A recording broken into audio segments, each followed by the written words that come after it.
Hey everyone, how you doing? Stomp Gamer here. Relatively short video today. Okay, short slash maybe long. We'll see how much time I'm allowed to have. It's actually my wife's birthday, and there's a cookout starting up there, and I've just been really busy today, so I just figured I'd get on and do a quick video to talk about something that I think is going to become incredibly important come 3.14, and that's the knowledge of how to fly an aircraft coupled and decoupled. The reason I'm saying this is with the new capacitor gameplay, you're not going to be able to just boost forever and overcharge things and abuse the heck out of your thrusters and vectoring. And I think you're going to see in combat more and more edge to those who know how to fly decoupled. The reason being is then you're going to be able to take advantage of the aircraft's momentum, conserve your thrusters for when you really need them, like strafing or dodging fire. So just a couple of quick things. I'll use one of my 3D printouts here. So I'm still in the process of painting this. I don't know if you can see it. It's an Aegis.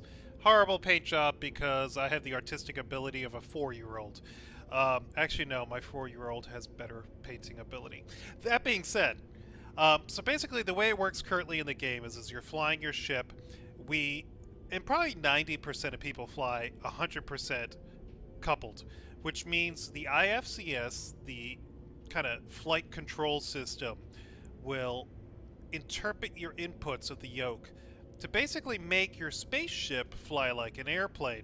So as you're flying along and you pitch up and your vector changes, hello cat, as the vector changes, it's going to use your thrusters and everything to maintain your current speed setting in a forward direction.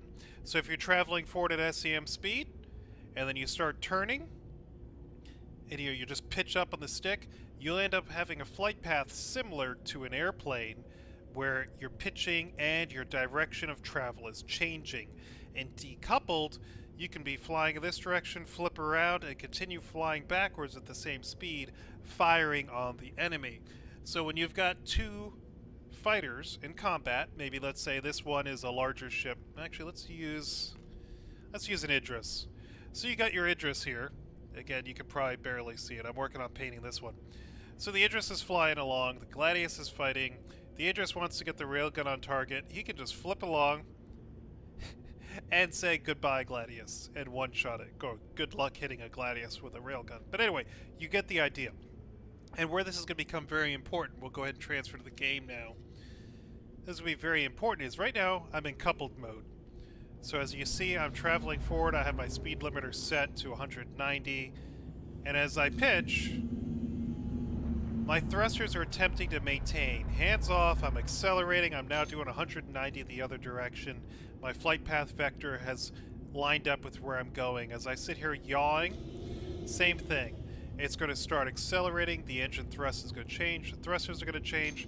Trying to bring myself to basically what's straight and level flight for this ship. So this is something you would be, in aviation terms, you would call a positive dynamic stability. That means that the craft wants to return to the previously desired pilot state. So if I pitch up and let go of the controls, it will maintain and go to whatever the previous desired state was. So rolling, etc. Now if I go to decoupled, and then I pitch, roll, yaw, whatever, I'm still traveling backwards. That didn't work. Why am I not in decoupled? Hang on. I'm in decoupled. Coupled. Decoupled. There we go. So I can pull back, no power, I just maintain flying this direction. I'm at idle thrust, but I'm still moving 191. I now add thrust, and my vector changes, and I come back into the other direction. So you need to be more active on your throttle. I go throttle idle, turn sideways. I'm now flying sideways and can fire at a target in that direction. Now, why this is going to be important when capacitors come into play is it's going to allow you to do a lot more aggressive directional changes, and it's going to allow you to save your thrusters and your boosters for when you absolutely need them. Now, if you leave your thrust, I've got full forward right now, it kind of flies the same. So you see the flight path vector, I come in here, the thrust is still maintaining forward, and I'm dragging the flight path vector across. And I can kind of fly as normal, but you're going to notice it's going to take you a little bit longer than you would under coupled because the thrusters themselves are not really bringing you in. So if you really start doing a yaw like that, and you add some opposite yaw, my craft is really right now just slewing all over the place. So we'll go ahead and do the SEM rotation around this rock. So I'm sitting here and I'm still using full forward thrust and just using thrusters to rotate. But if I bring that thrust to idle, I start losing the distance. And then I can go back. So it allows me to really play with my distance from the asteroid in a better way than you could in coupled mode. So in coupled mode, I would have to actually apply reverse thrust to change this distance. Meanwhile here I just take power out. Right now my engines are cooling down, I'm staying on target, throttle forward, engines are heating up, add some boost, the thrusters are heating up. So really flying decoupled will allow you to conserve that capacitor power and maybe put it towards shields, put it towards engines, and really be able to play with what you're doing a little bit better. So as comparison, we'll go back to coupled, and we'll do that same rotation. So I'm coming here, I got my power full forward. The only way to really control my distance is to use my thrusters. Go idle, go forward, thrust backwards, thrust forwards. So it makes it a little bit less maneuverable, less controllable, and to be honest, much more anticipatory, so NPCs will be able to predict your travel more than if you're flying decoupled. It's still maneuverable, but you're going to burn through more hydrogen fuel, and you're going to burn through more capacitors. So really, I recommend jumping into Arena Commander and practicing flying coupled and decoupled, because I really do think with the capacitor gameplay coming up, being able to actually use your craft and know how decoupled and coupled work, and using them when appropriate. You're flying into land, sure, use coupled. You're flying a long distance, use coupled. If you want to save some fuel, fly decoupled. I'm at idle right now, and I'm still going to cruise along at 191. Now, I do believe in the PU you will eventually slow down, so I will not maintain this 191 forever. But for long enough that you're saving a ton of fuel. So here comes the edge. Burn opposite direction. Here we go. Now space brake is another handy thing you can use. I don't have space brake browned because I tend to just flip and burn if I need to slow down and hurry. You could still use reverse thrust to slow down, coupled or decoupled. So really just play with it, fly in single player, use both.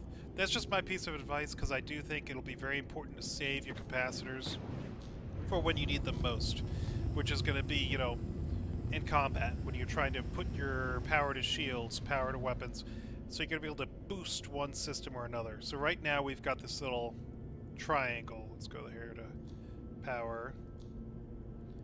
So we got this little triangle where you can take your power and move it around.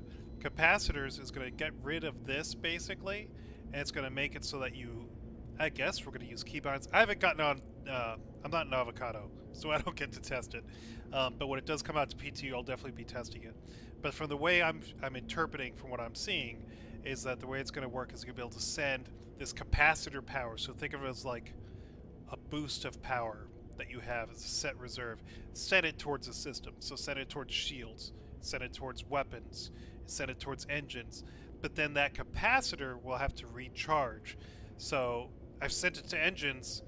Well, shoot, now I don't have it for weapons. I don't have it for shields, and I'm going to be vulnerable for X amount of time. So it's really going to change combat. It's going to change flying. It's going to change maneuvering.